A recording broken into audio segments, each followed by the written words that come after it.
ammoo biyya keenya kana dhukkubni biyya biraas jiru san amma zamana kana seenee maqaalee adda addaa akka taargaatti waliin maxxansuun biyya keenya kanatti baay'inaan ni argama. Namuma eegee obboleessi makee tokko obboleessi isaa tokko haaqiidhaa tokko waliin qaban kitaaba tokko waliin barsiisan akkaatuma inni fassaru khasifa rabbiin awwalle tokko maqaa duuba akka taargaatti maxxansee kana ikhwaaniidha kun immaanidha jee maqaa waliin maxxansuun waan biyya biraatti akka siyaasaa namni itti fayyadamu biyya kana namni aqiidaa godhee akka aqiidaa fakkeessee oofaa jira biyya kana keessatti. Kanaaf wanni kuni siyaasa beekuu qaba namni waan akka ikhwaana jennu kun ikhwaanni biyya biraatti paartii siyaasaa hizbii siyaasaati malee hizbii aqiidaati miti.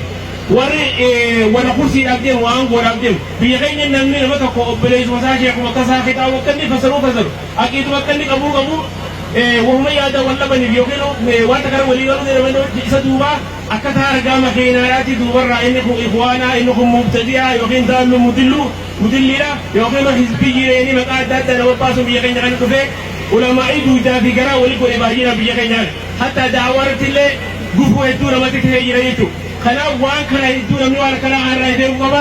Akkasuma mallee namni galiin maqaa bareedaa baafatee maqaa salafiyya faayiduu maqaa kana baafatee salafiyyaan kun manhajaan salafa ta'uudha malee aqiidaadhaan karaa salafa hordofuudha malee maqaa baafatanii warri galiin ajandaa biraa qabu maqaa kana baafatee warri nama diiguuf deemu maqaa kana baafatee warri maqaa nama balleessuu deemu baay'inaan ni mul'ata. Keessaa wanni kun gartee biyya keenya kana iddoolee ture eegaluuftee mul'achaa jiru.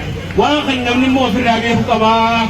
Biyya biraatti maqaa adda addaa maqaa ulamaa isaanii jedhanii fakkeenya biraa salaaliyyaa jira, madahaliyyaa jira, haddaadiyyaa jira, maqaalee hedduu jira. Sheekuma tokko wallolan sheeka maqaa sheekaatti baaniitti baan.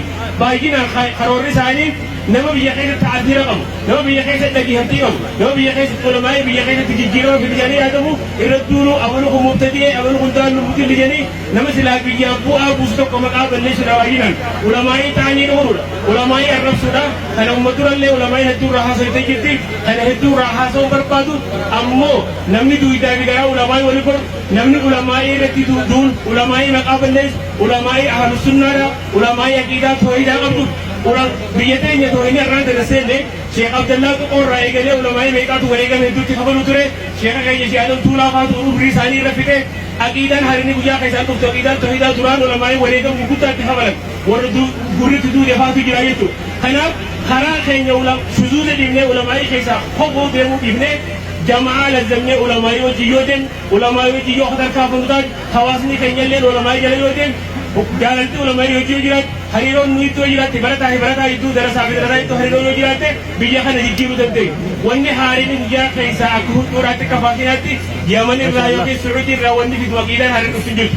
Aqiidaa ulamaa'in keenya mudura biyya qabsiisu turan aqiidaa tawhiidaa aqiidaa salafa saalihaa karaa san hordofuudha aqiidaa ahlusunnaa aqiidaa ahl asar karaa kana haa deemnu dhaamsa biyya gabaabaadha. Kanaaf warra qawaan akkasitti deemu bakka inni irra deebisuun nuruun irratti jira waajiba keenya jechuudha barbaada nama hedduu nuutu meedhaa salaamu alaikum warahmatullahi wabarakatuh.